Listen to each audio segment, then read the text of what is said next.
after a week or two on Facebook Marketplace, we ended up giving away the crib to a nice couple that was in need of it, and so it's gone. Now let's get rid of this couch.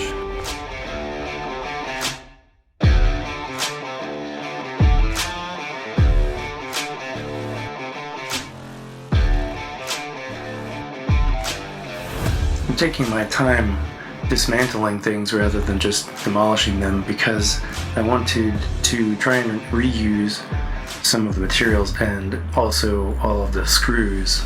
And I have actually reused a lot of screws. Not so much the materials, but some of it I have.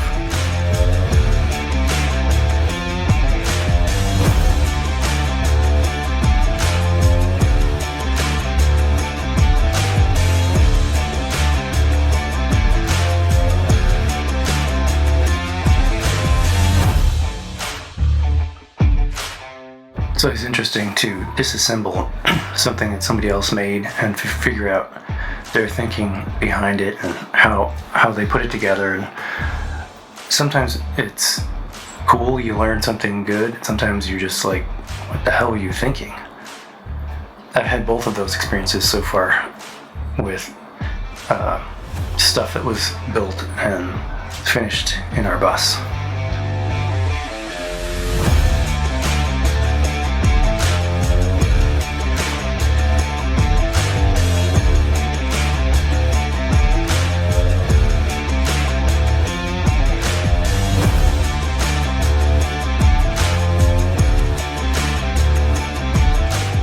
Time for some organizing and cleaning up, and then I'm going to move back to the back bedroom, take out the platform and the storage back there.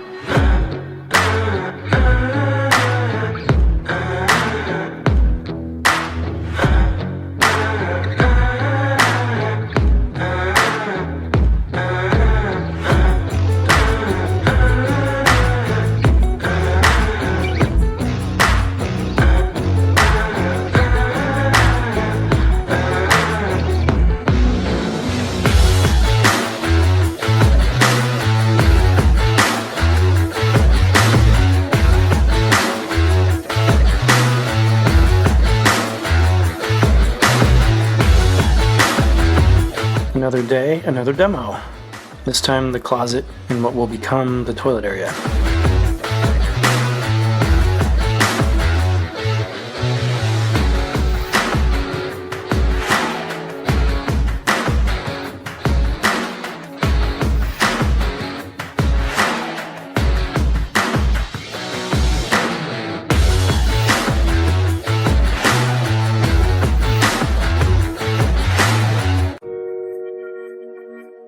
Here I'm wiring up the battery charger that I bought. It's 24 volt Victron. I think it's an Orion. I don't remember the exact name. 24 volt, takes AC to charge up the batteries, because when we bought our bus, the seller explained how I needed to remove the wires going from the battery, which is what I'm doing right now. Those used to go to the inverter, and then so the battery is isolated. Now I'm connecting the positive and negative of the charger. That will get plugged into AC, and then that was putting 24 volts in. The battery management system was connected to the battery, but it wasn't powered up or running, and it wasn't explained to me how to do that or how it worked when I bought the bus, other than to say, oh, you can do a lot with this.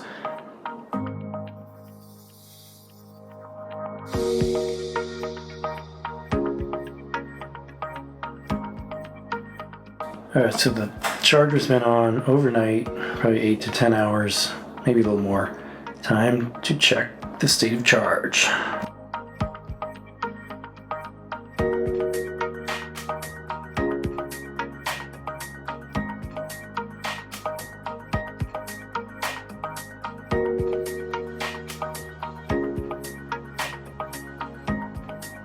Here I'm looking at the system to see what the voltage was, which was still low, so I'm removing it again and reconnecting the charger to charge it more.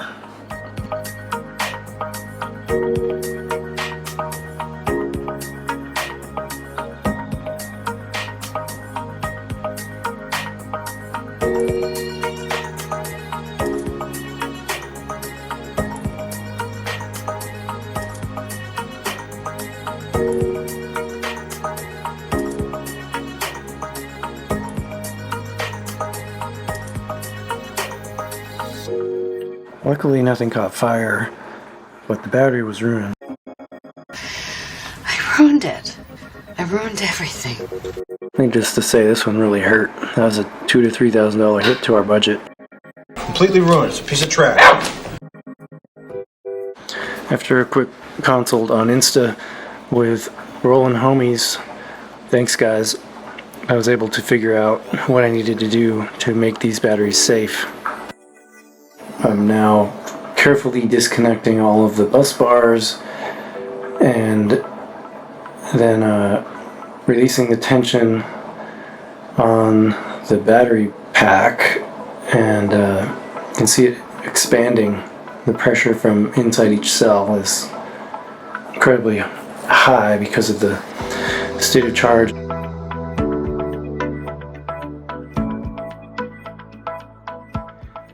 Just going to give you a look at the batteries here. Put them together with pieces of yoga mat as padding. Not sure how safe that is. Seems like it could be flammable. Anyway, try to get the light here. So a lot of these you can see are super swollen, and obviously exploded out the top vent, fluid all over. Lots of fun. Alright, so I'm sitting in the bus here, just take a few minutes and fill in some pieces on the solar battery debacle. Just a summarization of some of the things that we've learned, some of the things I think might have gone wrong, all that kind of stuff. So, first of all, highly recommend finding somebody to do either video call or phone call consult. If you don't know your system, you got to do system. In our case, the system, I had a few conversations in person and a paragraph written about the system. I didn't even realize that there was no BMS, battery management system. It was connected, the wires were connected to the battery, but the unit wasn't powered on, so it wasn't actually distributing the power to the cells. The battery that you see in this video that we had was a common DIY. You buy this, in this case, 16 3.2 volt cells. I think they're wired up in 2 strings of series in parallel, or 2 parallel in series. I'm still learning. Anyway, to get the 3.2 volt cells to add up to 24 volts total, or 26 or something like that.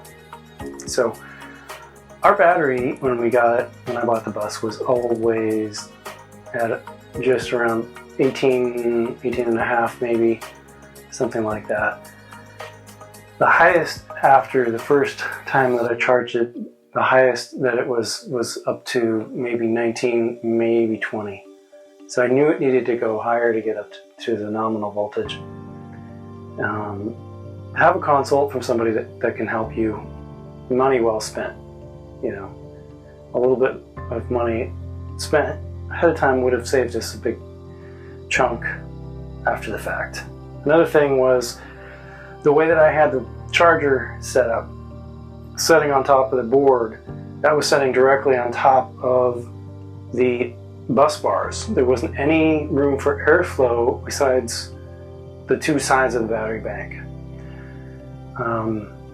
So that was probably not ideal. It probably contributed to some heat buildup in those cells. And I noticed most of the cells that had the most damage were on the side where the board was covering them on top. Now, correlation doesn't equal causation, but you know, it could be, you know, something that is related or relevant. What else? Yeah, never charge a battery or hook it up to solar panels without a BMS. If it doesn't have a BMS in it, battery management system that controls where the charge is going. Super, super important. And literally all I had from the seller was, oh, yeah, this is an Electrodacus, you can do a lot with that. Not, oh, you need to hook it up. Well, yeah, if you hook it to your laptop, you can do this or that. Not, be sure you hook this up before you do anything else. Make sure that this is on and running, otherwise you can do damage to the battery. Yeah, none of that. Something that I've learned by watching a lot of videos and talking to people after the fact. So, you know, another thing that is probably a factor is that the bus was sitting for a period of months over the winter in Illinois, and it had snow on the panels, but they were still producing some when there wasn't snow on them. And I kind of am surmising that the BMS wasn't powered up. Maybe he had it connected to a laptop or something when they were living in the bus, but then when they moved out and stored it, they didn't have it running. I have no idea if the breakers from the solar panels were on or off the whole time the bus was sitting. Were they connected to the battery charging with no BMS or not? I have no idea. I didn't think to ask at the time, and because I didn't know any better. So that's complete unknown. I'm guessing it probably wasn't. Certainly wasn't connected to a BMS. They might have left it on to just charge the battery if there was solar coming in, being collected. I don't know. So that could have contributed to having some cells out of balance as far as their state of charge. So when I went to charge, some cells charged more quickly than others because they were, more empty or more full. Therefore, because the BMS wasn't sending the charge to the lowest cells first to equalize it all out, they got overcharged and overheated, and then they blew their vents, and we had the electrolyte in the bus. Thankfully, it wasn't a rotten egg smell. The lithium ones were unpleasant, but more of a chemical, almost a sweetness to it. And yeah, so those are some of the lessons, some of the positive things. There are some silver linings here that I've been able to come up with, and one of the big ones is the quality and safety of the wiring that was done. A lot of the crimps were really, some of them had frayed bits of wire coming out of them. A lot of them didn't have any heat shrink. Some of them didn't even have any electrical tape around them. And some of the big ones coming from the battery, like the positive side of the battery, carrying 24 volts and who knows how many amps, a fair amount of current. Just get in there. Just, no heat shrink. Look at the, this was the cable that was going to the battery. There's the negative shunt. This is the positive 24 volt. It was a 24 volt battery. 2 fuses. No heat shrink. Yeah, I don't know. These crimps are not great. No heat shrink. Yeah, this was what was coming off the battery. So that was not good. And a lot of the wiring, which you'll see in upcoming videos, when I'm removing the wiring, which was all done in metal conduit and run outside the walls, which was okay, but we're going to do it differently. And that's another plus. We get to do the wiring the way we want. Another thing that is good is that well, it's good and it's bad. The bad part is none of the wiring was labeled, either on the wires or on the fuse block. So I had no idea what wires were going to what thing on the bus. So we'll be able to wire it up and know where every wire goes, label it, and be much more organized, which I prefer. It doesn't take that long to just write on a piece of tape or something on a wire that this goes to the diesel heater or whatever, whatever it is. So I think that's important. Also, none of the AC breakers were labeled either as to what circuit each breaker controlled. So I find that a little bit annoying. Something I'm going to do differently. And what else? The biggest one is two big pluses. We can move the battery down into the luggage bays, and since I'm moving stuff around in the bays anyway to consolidate and organize the space better, there's more room for them. We'll be closer to the inverter, which is mounted down there already, and the charge controller is mounted down there as well. So that's cool. We regain space in kitchen cabinet, which is valuable. And then we get to choose if we want to do another DIY battery. And I'm not sure I do want to do that. I like the idea of a server rack battery that can be mounted pretty easily and securely with the server rack tabs, and easy to connect another battery if we want down the road as we can afford it. Because I have a sneaking suspicion we're going to want more capacity for storage than what we would have had and what we will replace it with, which is going to be 5 kilowatt hours, 5 point something kilowatt hours. So decent sized, but probably not enough for 3 artistic, people that use tech a lot. So I don't know, we have to see. That's an unknown. So that's a little wrap up on the solar part. It took us a while to recover from the realization that we just had to carve out another $2,000 to $3,000 out of the budget to redo the electrical, which was a big part of the value of what we bought in this bus, because that was already done and ready to go. So, plus the time that it's taking to redo it. But I know we're going to be happier doing it the way we want, the way that, to my knowledge, is more correct. Obviously, with conversions, it's all kind of, do what works for you. There's some loose standards, but it's not like hard and fast. There's only one way to do it, and this is it. So, yeah. Next up, we have some more demo. A little while, I think I focused on some other work, and had a project to finish for audio client. So I had to focus on that. But then a few weeks later, what you'll see next is the demolition and pulling plumbing and some of the wiring and moving stuff, organizing, cleaning out in the luggage bays. Right. Oh yeah. And also, I'm debuting another shirt design. Love this. It's in the Earthbound Mystics store. There's a link in the description. And we got a few Nomadic bus and other Nomadic designs in there if you're curious or you want to support us. Go check it out.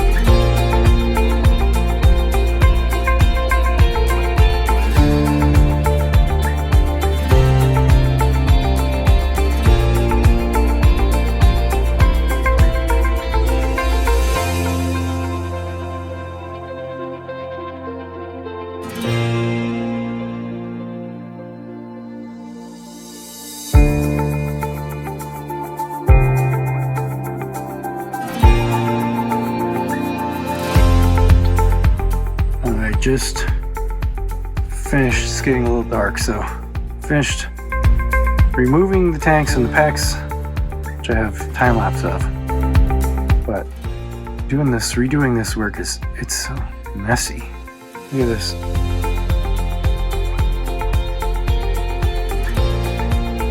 There's one of the tanks. A couple of our diesel tanks that came with the bus.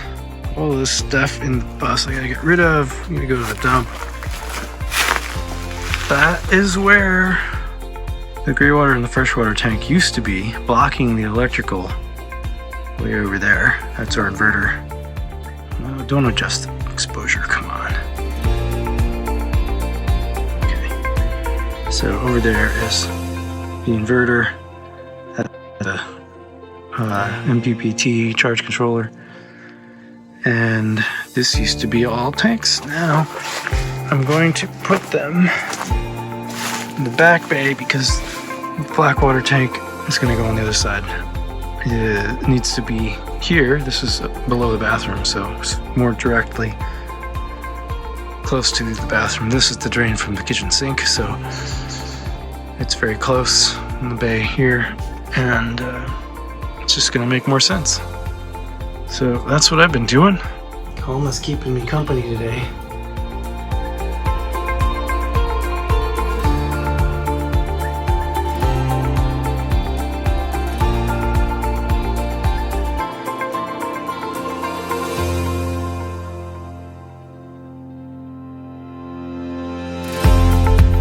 Okay, well, let's get a wrap up another video.